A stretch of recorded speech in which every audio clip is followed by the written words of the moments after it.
Roughly 10 years ago, Ted McAllister delivered the two lectures that comprise The Stories We Tell. Ted examined the three prevalent narratives of American history. The first was a triumphalist liberal celebration of the progressive unfolding of the abstract principles of individual freedom and equality. The second, a ruthless, radical critique of the ubiquitous exploitation of the many by the few. Finally, the third was a conservative Jeremiad that calls the nation to come home to the ordered liberty of its founding, lest the communities that comprise it lose their liberty to centralized power in the name of, quote, democratic equality. To be sure, Ted's treatment of these meta-narratives was far more nuanced and generous than the brief thumbnails I have offered. He acknowledged their professionalism of each of them, their sincerity and genuine merits. And although he preferred and practiced the conservative variant, he despaired of its success. His hope was that the liberal account, chastened and reformed by conservative critiques, might yet carry the day against the rising radical tide. Despite its virtues, Ted feared that the inculcation of the radical account in the young would find us, in his words, stranded in a very different nation and confronted with an entirely new past. This warning has proved prophetic. This combination of intellectual generosity and analytic boldness was typical of Ted. Like all his work, The Stories We Tell requires careful reading, reflection, and rereading. Ted's marvelous economy and directness with prose belied the breadth and subtlety of his vision. This combination was always, in person and in print, an invitation to conversation and elaboration. Indeed, confronting The Stories We Tell raises more questions than we could hope to address in an entire conference, much less one brief panel. How did we get here, both as a discipline and as a nation? What were the critical changes ignored or challenges unmet that has resulted in much of our youth being imbued with what Ted called the deeply divisive, quote, need for constant change and agitation? Alternately, why did Ted doubt that a conservative narrative could effectively challenge its rivals?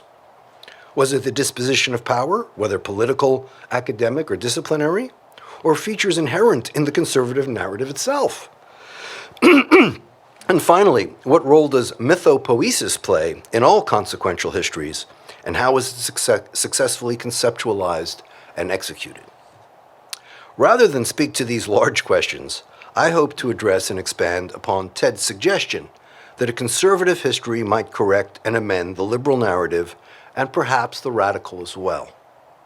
I think he's right to hold out this hope, but I think that there are also lessons a conservative narrative can draw from the others.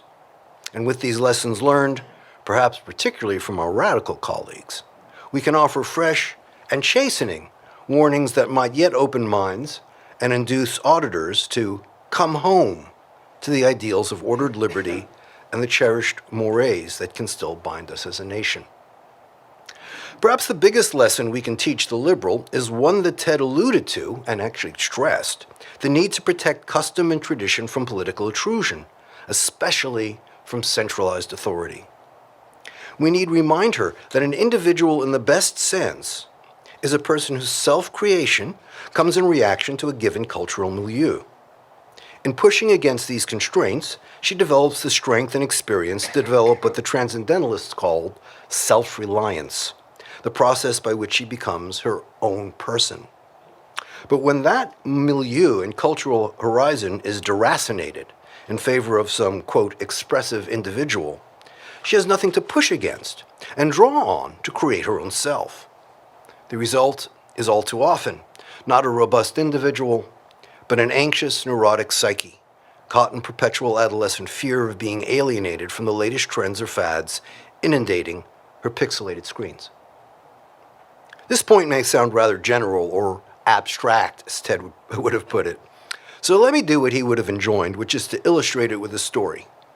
When I taught at City College, I would occasionally be required to teach The American Idea, a one-semester survey of American history in all its diversity. I would assign my students to write papers about 3 liberal tales of social mobility and individual accomplishment: the autobiography of Benjamin Franklin, the narrative of the life of Frederick Douglass, and Anzia Yerzewski's autobiographical novel, The Bread Givers. In each case, it was literacy and an avid hunger for learning that broadened the subject's vision, allowing a break from the customary and social constraints that bound them. Yet in each case, that liberation ultimately required an appreciation for and reconciliation with that very cultural milieu. Since most of you are likely to know the Franklin and Douglas texts, allow me to illustrate with Yezierskis. The protagonist is the youngest daughter of an unemployed rabbi on the Lower East Side of Manhattan who tyrannizes over them. He makes monumentally disastrous choices for them while demanding they support him as he spends his days studying the Torah. Only young Sarah has the gumption to defy her father. He calls her blood and iron for her Bismarckian strength of will. At a very young age, she strikes out on her own. Through dint of hard work and sacrifice, she breaks from her family, community, and faith. She works her way into and through college and becomes a public school teacher in her old neighborhood. She is now a professional woman, strong and independent, the very exemplar of this self-made and acculturated American individual. She even becomes engaged to the proverbial nice Jewish guy, another self-made and assimilated individual who just happens to be the principal at her school. And then, as the novel comes towards its end, she stumbles upon her father peddling sticks of chewing gum in the street, threadbare, filthy, and ill. When her betrothed insists that they bring him home to live with them and teach them Hebrew and the mysteries of the scriptures, he has an almost anthropological fascination with the topic. Sarah objects to his dictatorial rigidity, one that would require that they adopt his customs, including keeping a kosher home and observing Orthodox rituals. The book ends when he brings Sarah the final lesson in her quest for self-creation. Her father's patriarchal and religious dogmatism were part and parcel of the culture that formed him. And that same culture, through his influence, formed her as well. Where, after all, had she acquired the thirst for knowledge and accomplishment, and the blood and iron will that allowed her to achieve them, but from her domineering rabbinical father? She was uniquely among her sisters, her father's daughter. Her recognition of this truth and her acceptance of her father and his traditions, albeit voluntarily and on her terms, represents the completion of her self-creation as a self-reliant individual. She had, as Ted would say, come home. One conservative lesson we might teach our radical interlocutors is the centrality of the local and customary for the creation of vibrant social movements. This is certainly the case in Lawrence Goodwin's celebrated history of the populist movement, Democratic Promise. Born of shared mores and experiences, the collective agency of the Farmers Alliance bred a, quote, movement culture among many Southern sharecroppers, both black and white. But when populism went national and political, it lost its vibrancy as a grassroots movement and fell under the sway of agitators and brokers only tangentially connected with the impulses of the farmers.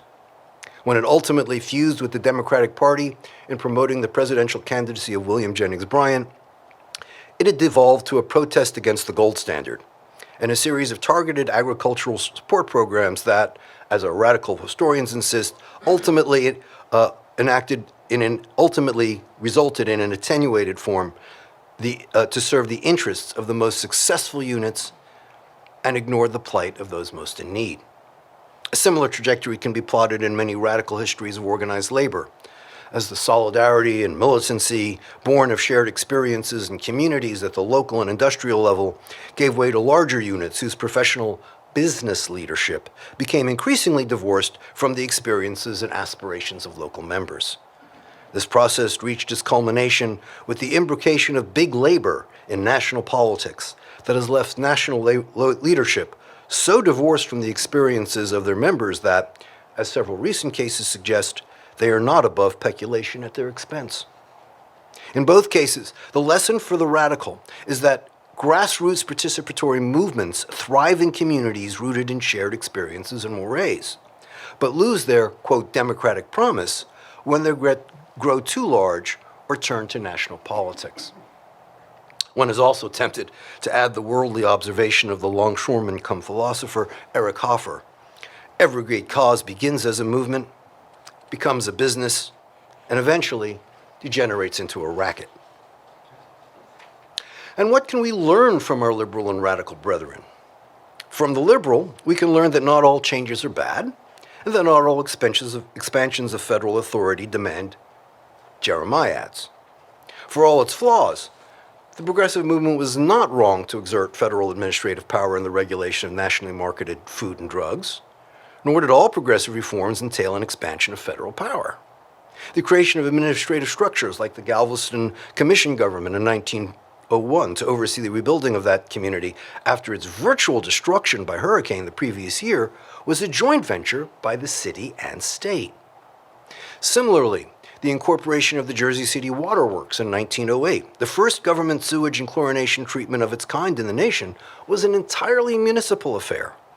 In fact, some progressive efforts took the form of entirely private civil society institutions, like the celebrated settlement houses.